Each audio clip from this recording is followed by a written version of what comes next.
Merci pour votre fidélité d'écoute et bienvenue au troisième numéro du débat de Nana FM de cette semaine. Nous sommes le mercredi 26 juillet 2023. Plusieurs politiciens togolais en conflit avec leur parti politique ont décidé de former une sorte d'alliance pour l'alternance d'une tribune publiée le 17 juillet dernier.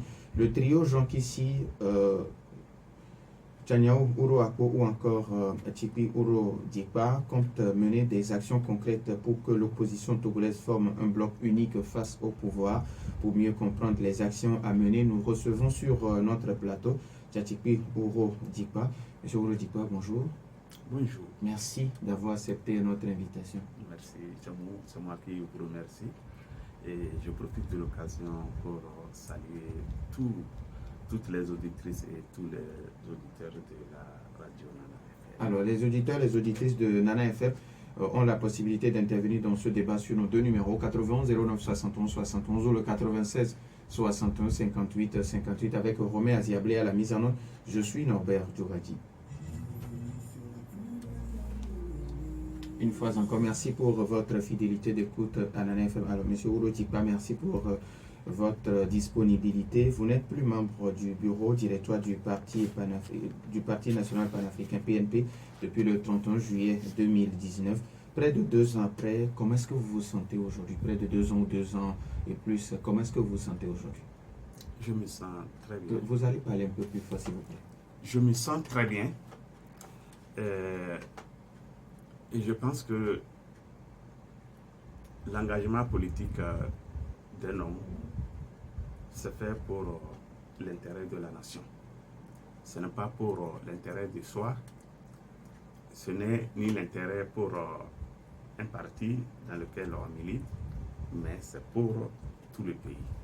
À telle enseigne que si aujourd'hui je ne fais plus partie de mon parti d'origine, mais la lutte n'est pas achevée. Tant que la lutte reste encore à mener, alors je me sens véritablement dans ma peau d'un combattant pour la libération de notre pays, le Togo. Alors, quand vous passez dans la rue, les jeunes qui vous ont connu en 2017, où on vous voyait en tant que, avec cette rage, cette fougue pour que la lutte puisse aboutir, avec des cris comme Binje Binje ou encore Choboui, est-ce que quand vous regardez un peu dans le rétroviseur du temps, est-ce que vous dites que du temps perdu? Non, ce n'est pas du temps perdu, ça fait partie de l'expérience de la vie. Certains échecs cachent les victoires d'avenir. À telle enseigne que par rapport au monde que je rencontre, il y a deux sentiments. Il y a certains qui pensent que nous avons fait ce que nous pouvons et que tant que nous serons encore en vie, il y a à espérer. Mais il y a d'autres qui pensent que nous avons trahi la lutte. C'est dommage. Ce n'est pas ça, mais ils pensent comme ça. Mais je pense que l'avenir déterminera tout cela. Alors, pour la plupart des gens qui ne sont plus en de bons termes avec leur parti, certains préfèrent avoir leur propre parti politique. Est-ce que c'est le cas chez vous aussi? Pour le moment, on ne peut pas parler de création d'un parti politique dans la mesure où notre pays baigne dans la dictature. Aujourd'hui, organiser même une conférence de presse, c'est de la croix de la bannière.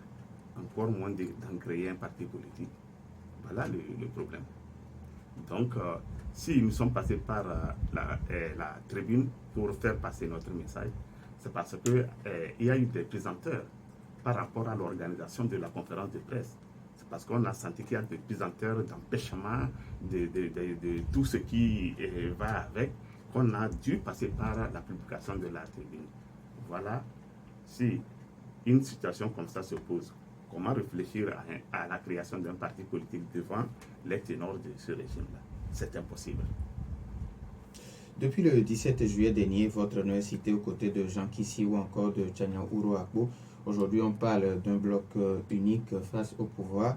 Quelles sont les actions concrètes que vous allez mener pour que cette mission soit atteinte? Je pense que sur l'échiquier politique togolais aujourd'hui, il y a un effort qui est déjà fait en termes d'organisation des alliances. Cet effort-là est louable et il faut remercier tous ces responsables-là qui ont pensé organiser ces alliances selon les affinités qui existent. Ça, c'est une étape.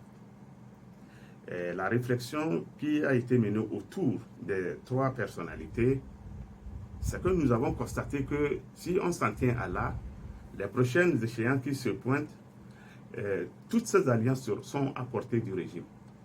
La preuve, en 2020, le grand mouvement TMK a été mis à portée du régime. Le DMK a gagné les élections, Agboyeme Koudia a gagné les élections, mais c'est fort qui règne. Donc voilà un grand regroupement qui a été à la portée du régime. Qu'en est-il pour les autres? C'est pour cela que nous avons pensé qu'il faut mettre encore la barre plus haut, c'est-à-dire faire en sorte que toutes ces alliances-là aient des systèmes d'ancrage, des systèmes d'attelage pour connecter tout ça là et former un bloc. Et c'est ce que les gens qui s'y appellent bloc contre bloc. Alors, est-ce que vous êtes conscient des facteurs endogènes qui entraveraient l'accomplissement de cette mission? Il suffirait d'avoir l'humilité. Chacun doit avoir une certaine humilité en soi. Nous trois, nous sommes des hommes humbles. Nous ne pensons pas réclamer la paternité du mouvement de ce que nous sommes en train de faire. La paternité du mouvement appartient au peuple togolais. À telle enseigne que si tous les responsables de tous les mouvements de l'opposition sur l'échiquier politique arrivent à mettre un peu de l'eau dans leur vin, nous allons parvenir à cela. Il suffirait pour certains de considérer d'autres et vice-versa pour que l'assemblage se fasse dans les meilleures conditions. Alors, quand vous parlez de bloc, il faut l'assentiment de tous. Est-ce que vous approchez un certain nombre de responsables de partis politiques et puis qu'est-ce que vous avez comme retour? Le retour est positif. Tout le monde est favorable. Nous sommes en train de mener ce combat-là. Nous sommes en train de faire des démarches. Ça n'est pas encore fini, mais dès que cela va finir, nous ne tarderons pas à faire savoir cela à l'opinion nationale et internationale. Je posais cette question la dernière fois à M. Kissi. Il y a quelques mois ou quelques semaines, Maître Dodiapé avait lancé un appel à l'union de l'opposition. Je ne sais pas si votre tribune se situe dans ce cadre ou bien c'est un autre appel à regroupement. Lorsque Maître Apévon avait lancé l'appel de FDR, je faisais partie de la délégation des démocrates parce que je suis lié avec l'honorable Abia Nicodème dans le cadre des acteurs de la vie sociopolitique pour une lutte citoyenne. Alors, je faisais partie de la délégation et nous avons rencontré Maître Apévon. Et le débat, les échanges ont été très clairs, nets, à telle enseigne que je pense que nous sommes sur la même longueur d'onde. Si aujourd'hui, on a besoin de se retrouver en bloc avec les FDR, avec l'alliance qui a été formée autour de cela, le problème ne se posera pas. Alors, on sait que cette année, il y aura 2 élections, les législatives et puis les régionales. Quelle lecture vous faites du processus qui est fait autour des élections, de l'organisation des élections, depuis le recensement électoral jusqu'à aujourd'hui? L'organisation des élections au Togo a toujours porté du plomb dans l'aile. Le dernier cas, celui qui est en cours, ne fait pas exception. À telle enseigne que si les élections seront organisées dans les conditions que nous voyons, ça serait une fraude massive, comme à l'instar des autres élections. C'est pour cela que nous disons qu'il faille s'organiser et régler un certain rapport de force vis-à-vis du régime pour que les élections ne soient pas des élections frauduleuses.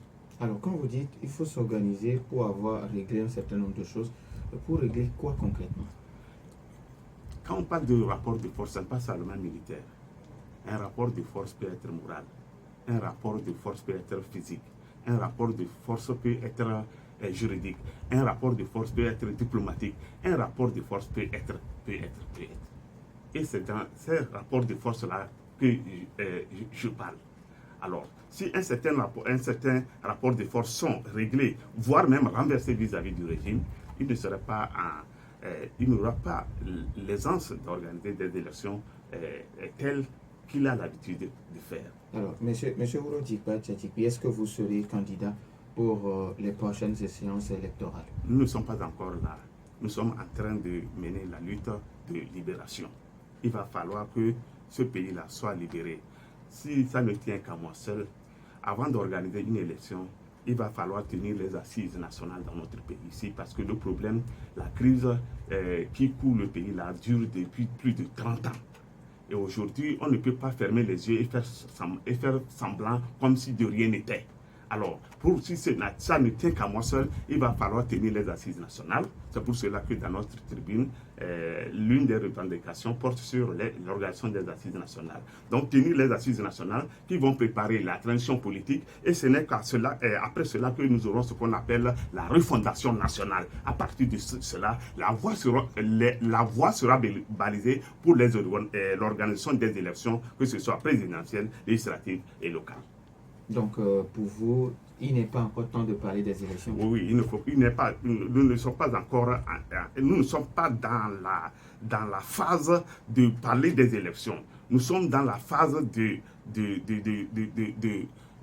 transformer notre pays, de changer notre pays, puisque nous sommes dans un pays où les chariots sont devant les bœufs. Dans un pays où les chariots sont devant le bœuf, rien n'évolue. Parce que les chariots sont destinés à rester derrière, les bœufs devant qui les tirent. Dans un pays où on marche avec la tête, ça ne fonctionnera jamais. Ça n'a jamais fonctionné ailleurs. Ça ne fonctionnera pas au Togo. Raison pour laquelle, avant de parler des élections, il y a un domaine de définition qu'il faut arriver. Il faut arriver à un certain domaine de définition si je veux parler mathématiquement. Il faut que notre pays soit rétabli. Nous avons un pays qui a manqué le coche. À l'instant où nous sommes, c'est un pays qui a manqué le coche. Dès qu'il pleut, vous allez voir comment Lomé est. Dans cet état de choses, vous allez savoir que c'est un pays qui a échoué.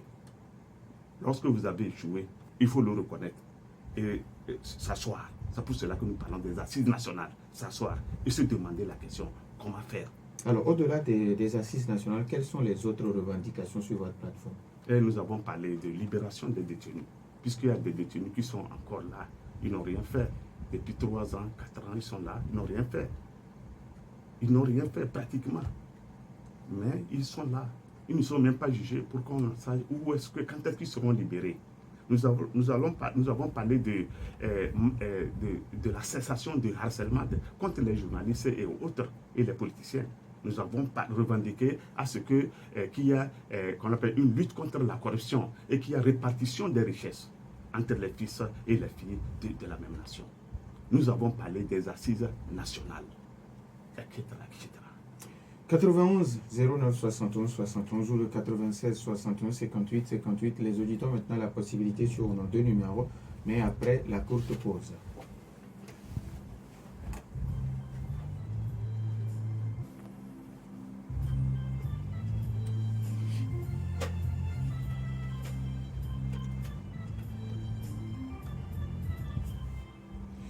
« 91 09 71 71 ou le 96 61 58 58. Nous avons un premier auditeur en ligne. Nana FM. Allô?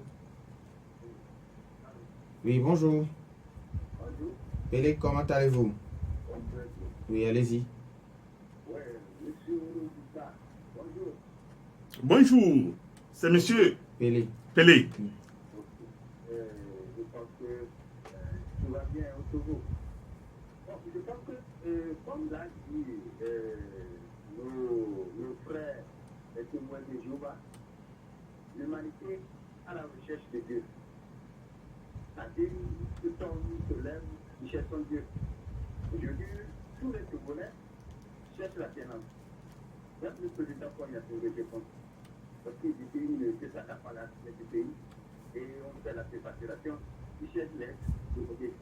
Bon, je pense que tout ce que on comprend de maintenant, après la élection de 22 février 2020, on a compris que le chiffre politique a changé de couleur de sens. Appel puis appel, je pense que tout ce que M. Moussa dit, il n'est pas loin de Titi à Tchadam.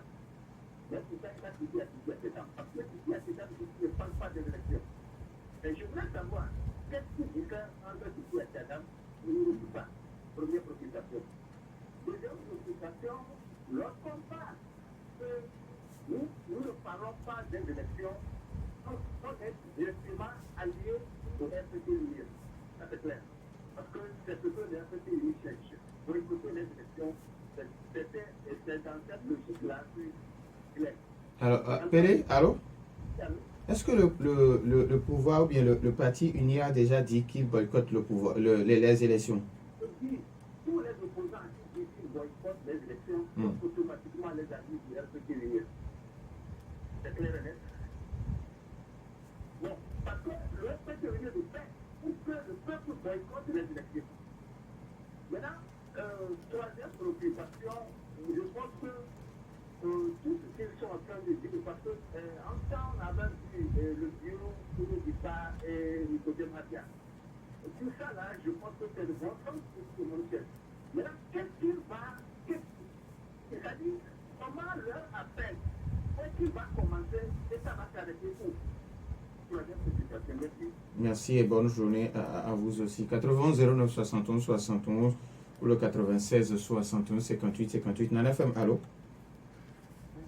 Oui, bonjour, madame ici. Bonjour. Voilà. Est-ce qu'on fait de la politique au Togo?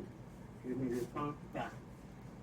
Je ne le pense pas. Lorsque des gens ont braqué la République et ils gouvernent dans une opacité criarde, ils organisent seuls toute élection depuis 63 là, où le régime est là.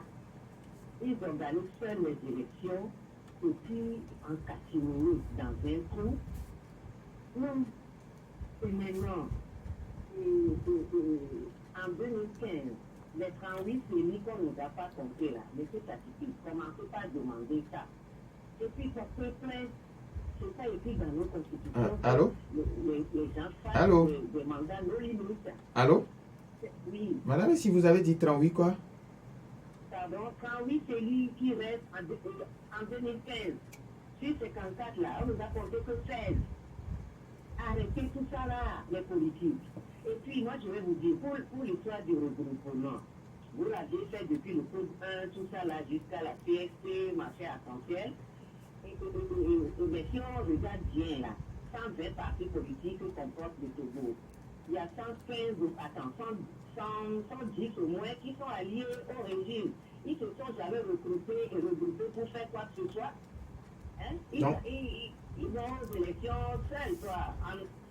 Allô? Individuellement. Allô? Vous arrêtez ça. Allô? Pour nous faire avancer. Madame ici, Commencez allô? par porter plainte.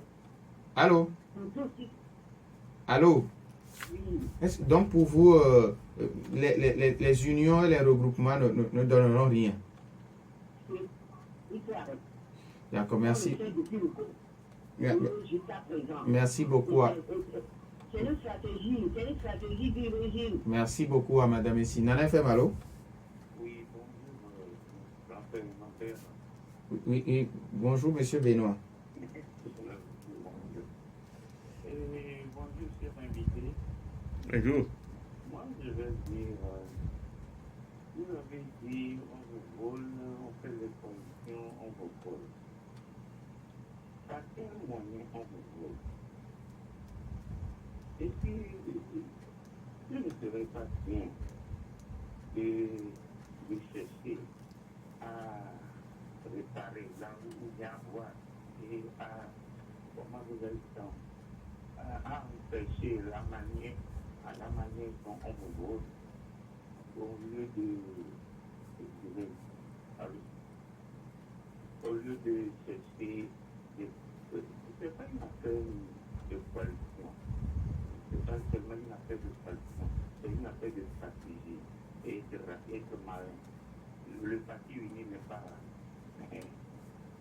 seulement une partie, c'est toute une, comment dire, c'est des pas qui sont des matières, mais c'est un groupe un peu solide. Donc pour la battre, il faut être malin, préparer bien les élections et empêcher de suivre le déroulement des élections, de suivre les urnes jusqu'au secrètement au résultat. ça. C'est là qu'il faut placer les gens. Merci. Maintenant, vous ne parlez pas, vous ne parlez pas directement. Ce n'est pas le moment. C'est pas le moment. D'accord, merci, merci. Il faut garder au groupe, mettre le dire, c'est bon, Jean-Pierre par Madame Dermato. Il faut être ensemble. Il faut laisser. Merci beaucoup. Merci beaucoup à Benoît. 91 09 71 71 Nana FM. Allô? Bonjour Norbert. Monsieur Caro, bonjour. Oui, bonjour à votre invité. Donc, il a le courage de nous dire que tu l'as séparé avec Achaka. Et en plus, quel plan il a pour l'opposition? Parce que maintenant, les électeurs sont proches et ils sont, enfin, chacun de son côté. Un groupe appelle l'autre groupe, l'autre groupe appelle son groupe. Qu'est-ce que vous voulez aussi pour la bête? Bonne journée. Merci et bonne journée à vous aussi, monsieur Garo. 80 09 71 71 Nana FM. Allô? Bonjour. Bonjour. Commis. Monsieur Komi, oui, allez-y.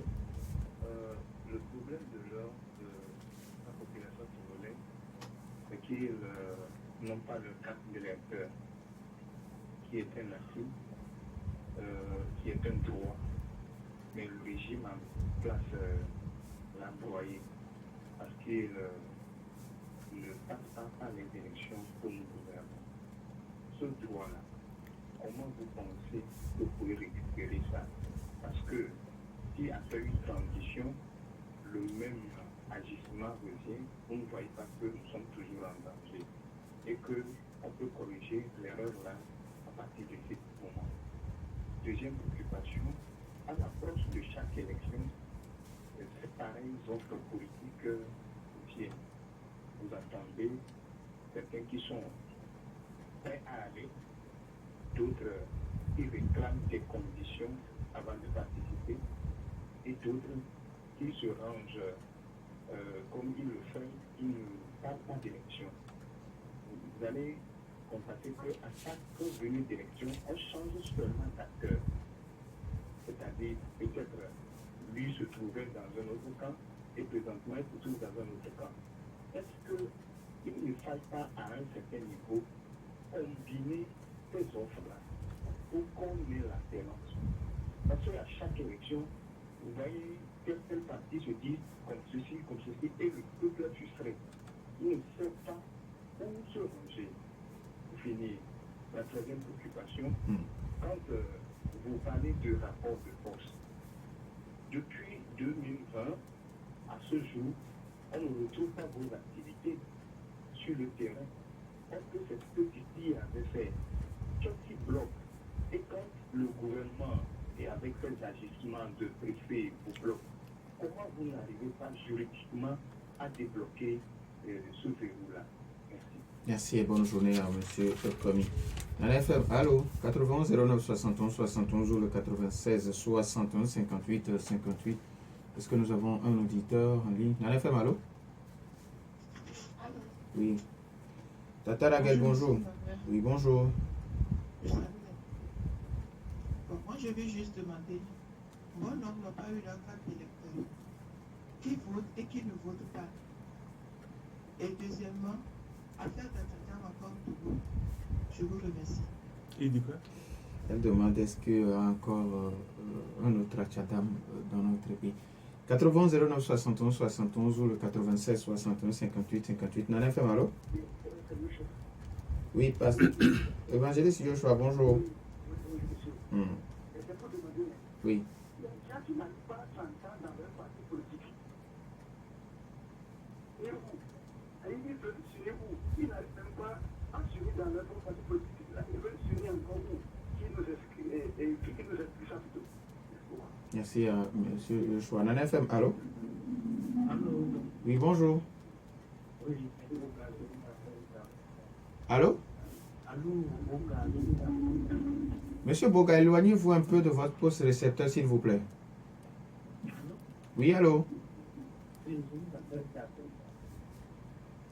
Monsieur Dagou. Oui. Oui, allez-y. Oui. Je veux leur demander les trois acteurs politiques qui appellent à l'union de l'opposition. Ils étaient membres d'un certain parti politique. Et c'est eux qui se dissocient de leur parti sans qui ont des raisons pour lesquelles ils ont quitté leur parti.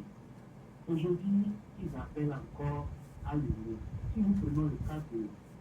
Ouro Dipa, l'union à laquelle il appelle, il ne veut plus voir qu'il y a un peu de gens. Si nous prenons le cas de M.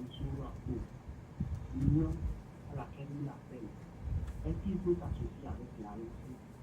Et si nous prenons le cas de M. Tissi, il ne va plus retrouver car dans l'union, donc, il appelle au match. Merci beaucoup à M. Oboga. On prend le tout dernier auditeur d'un FM. Allô? Allô? Oui, Armand, bonjour. Bonjour, Norbert. Oui, allez-y. Oui, je voulais seulement demander, nous savons très bien que à une certaine époque, je parle des années 1994,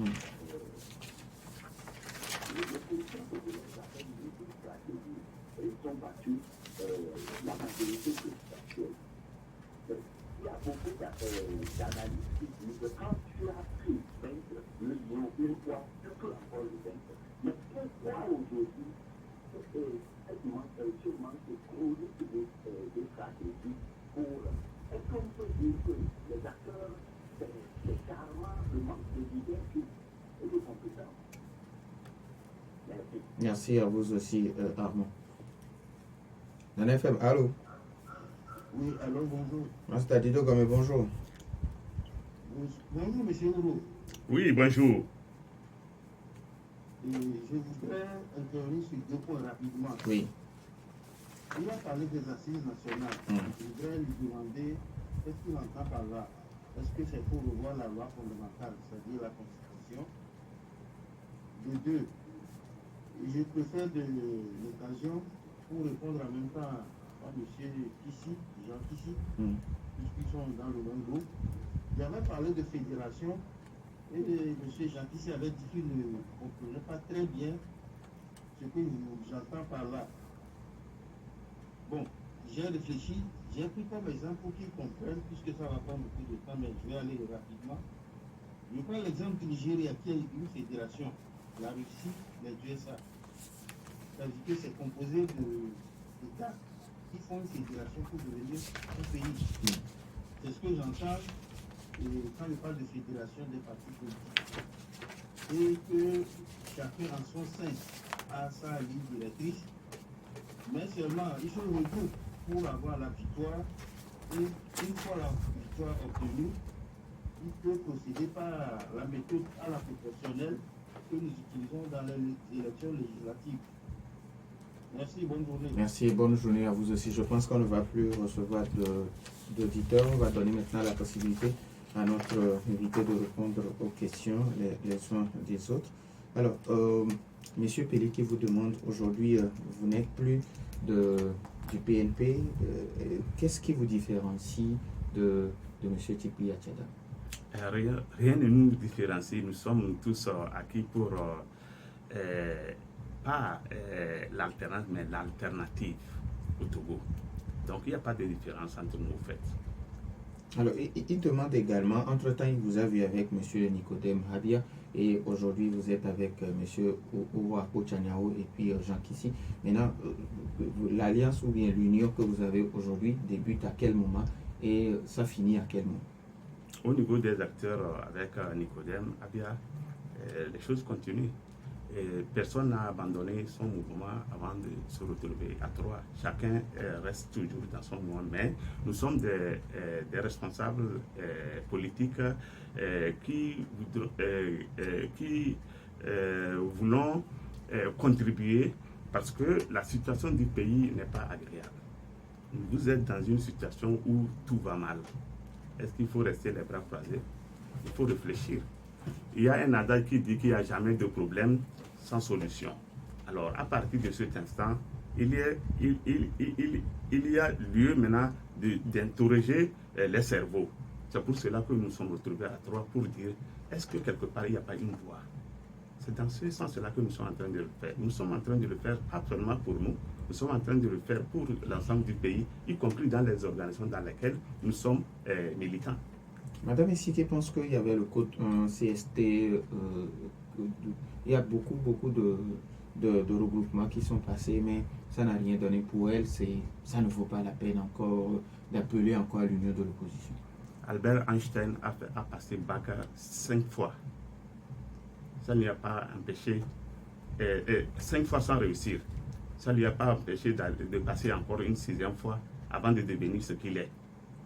Donc, vous êtes dans une situation qui ne trouve pas de solution. Il ne faut jamais lésiner sur les moyens. Il ne faut jamais lésiner sur les capacités de rebondissement. Monsieur Benoît, qui pense qu'aujourd'hui, ce n'est plus une affaire de coalition, mais plutôt une affaire de stratégie. Oui, la coalition aussi fait partie de la stratégie. Je rappelle à l'auditeur que former une coalition, former un regroupement fait partie de la stratégie. C'est un début même de la stratégie. C'est le début de la chose. Parce que pour lui, chaque fois, à chaque élection, on parle de fraude, on parle de terre, on parle de temps. Donc il dit, au lieu il faut chercher plutôt à empêcher la manière dont on vous veut donc à adopter d'autres stratégies. Oui, c'est la seule que nous avons. Si lui, il en a une stratégie, elle sera la bienvenue. Et nous allons opter pour ça. Monsieur Garo qui vous demande quel est votre plan aujourd'hui pour l'opposition togolaise. Notre plan, c'est de se retrouver parce qu'on dit que l'union fait la force. Et cette force-là, nous avons besoin pour pouvoir se mettre devant le régime et lui dire que trop, c'est trop. Ça suffit. Monsieur Komi, qui vous demande aujourd'hui, beaucoup de gens n'ont pas eu leur carte d'électeur, et qui est d'ailleurs un acquis et puis un droit. Maintenant, comment est-ce que vous comptez récupérer ce droit? Il suffirait de se retrouver ensemble comme un bloc. On peut commencer notre revendication à partir de là.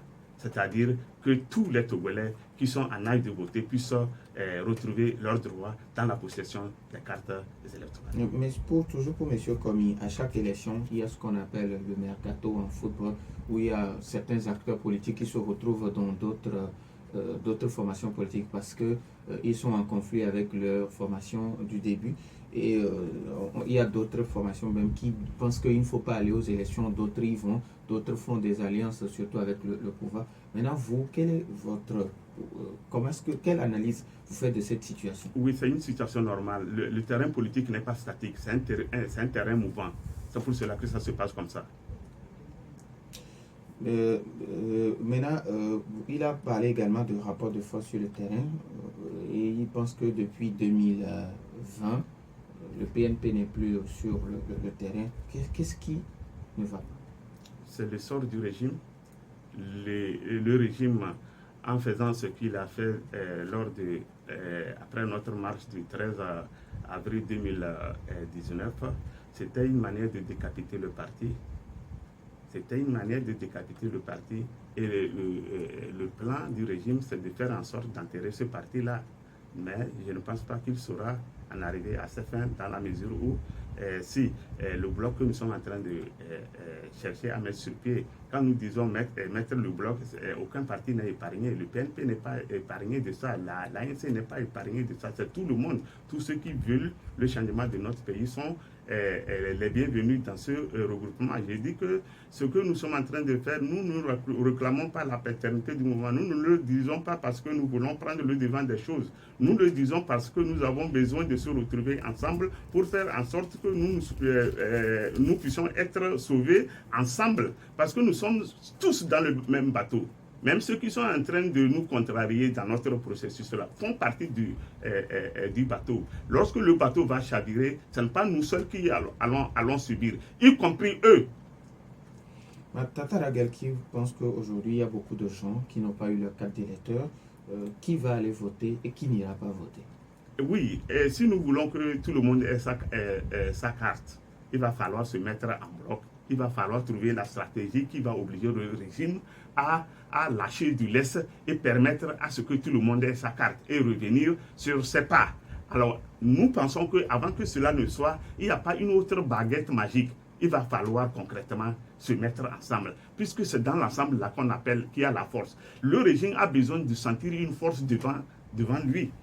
Alors, M. Joshua qui vous demande aujourd'hui, vous n'êtes plus du PNP, M. Oro Akpo n'est plus de l'ANC, M. Jean Kissi n'est plus du CA. Alors, si vous n'êtes pas arrivé à vous entendre avec vos partis initiaux, alors comment est-ce qu'aujourd'hui vous pouvez y aller avec cette union?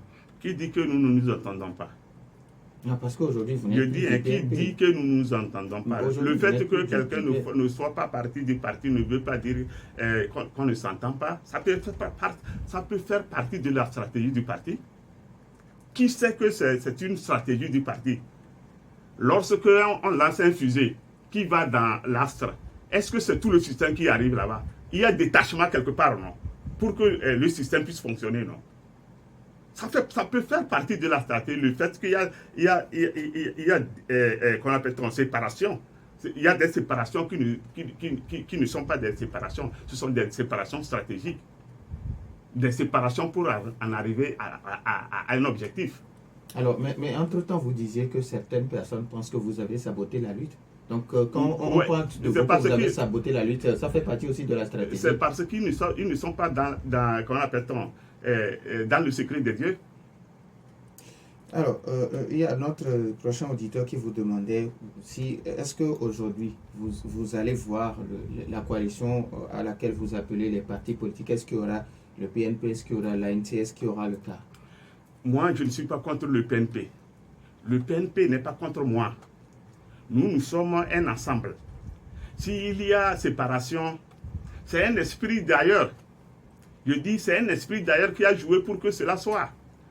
Qui a besoin que Maître Tepi Akadan et moi, nous soyons séparés? Il suffit de se poser la question à qui cela profite.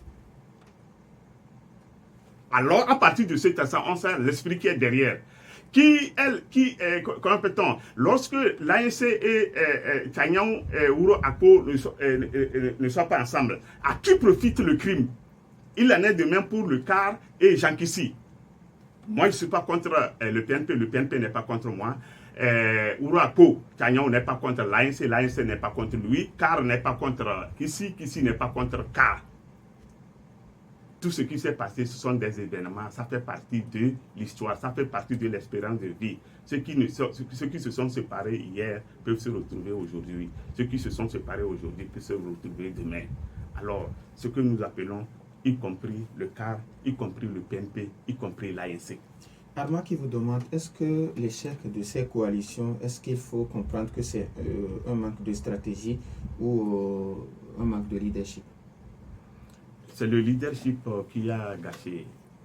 Ce n'est pas le manque de leadership, c'est trop de leadership qui a fait flotter la lutte, flopper la lutte. Donc, c'est ça. Alors, Mas Dadido Gomé vous demande, vous avez parlé entre-temps des assises nationales. Est-ce que ces assises serviront à revoir la Constitution ou ça va servir à quoi? Les assises nationales servent à faire d'abord un état de lieu du pays, et ce, dans tous les domaines. Ça, c'est le premier point. Ça. Le deuxième point, c'est d'identifier les problèmes majeurs de notre pays et orienter les approches de solutions. En troisième lieu, ça consisterait à élaborer le cahier de charge de la transition à mettre sur place après l'avoir limité dans le temps. En quatrième position, c'est de mettre en place les institutions de la transition. Et comme il n'a pas posé la question sur la transition, les assises nationales évoquent maintenant la transition. La transition, quant à elle, maintenant, permet de marquer une rupture totale avec le système colonial et néocolonial. En deuxième lieu, c'est de restaurer l'emprise territoriale, ancestrale, communautaire. En troisième lieu, il s'agirait de construire un nouveau État. C'est ça que j'appelle, comment appelle-t-on, le rétablissement de la chose, c'est-à-dire la refondation nationale. C'est ça que nous appelons ici construire un nouveau État. Et en quatrième lieu, c'est de convenir d'un nouveau contrat social. Cinquième position, c'est de réconcilier le peuple avec lui-même. Et en dernier lieu, c'est de restaurer l'entière souveraineté du peuple longtemps confisqué. Donc voilà l'objectif. Voilà l'objectif, les assises nationales. Alors, mais il parle également de fédération, où tous les partis politiques se mettent ensemble. À la fin, on voit les objectifs et puis voilà, comment gouverner le pays. Peut-être que c'est son option. Aujourd'hui, nous parlons de notre voie, puisqu'il y a 1001 voies qui mènent vers l'aboutissement. Si c'est son plan, alors nous allons étudier. Sinon, Notre plan, c'est de faire en sorte que l'opposition se retrouve ensemble. Pas seulement au niveau à l'intérieur, la diaspora doit jouer un rôle dans ce regroupement-là. C'est un regroupement tentaculaire où toutes les forces, que ce soit des partis politiques, de la société civile, des personnes aux ressources, aussi bien à l'intérieur qu'au sein de la diaspora, tout le monde doit être là et former ce bloc-là pour pouvoir agir. Ça, c'est notre option. Si elle en a une autre, nous allons analyser. Alors, il nous reste pratiquement 1 minute si vous avez un message à l'endroit de nos auditeurs. Oui, d'abord, vous remercier, vous les journalistes, pour votre courage parce qu'il n'est pas facile d'œuvrer dans ce sens-là sur la terre de nos aïeux par rapport aux pesanteurs qu'on vit quotidiennement. Et remercier aussi les auditeurs qui à chaque fois sont toujours accrochés, ils paient leur crédit et leur connexion pour pouvoir suivre. Ils sont en pleine lutte comme ça, donc ils méritent un coup de chapeau. Je profite aussi de l'occasion pour remercier le peuple togolais pour sa résilience, la diaspora qui ne cesse de jouer son rôle pour pouvoir conduire notre pays vers la sortie honorable de crise. Tout ce monde-là mérite d'être salué et remercié. Nous disons merci à M. Tchatchikwi Ourodjikpa. Merci également à vous, chers auditeurs, pour votre fidélité d'écoute à Nana FM. Fin de ce débat mis en onde par Romain Aziablé. Je m'appelle Norbert Djouradi. Bonne suite de nos programmes.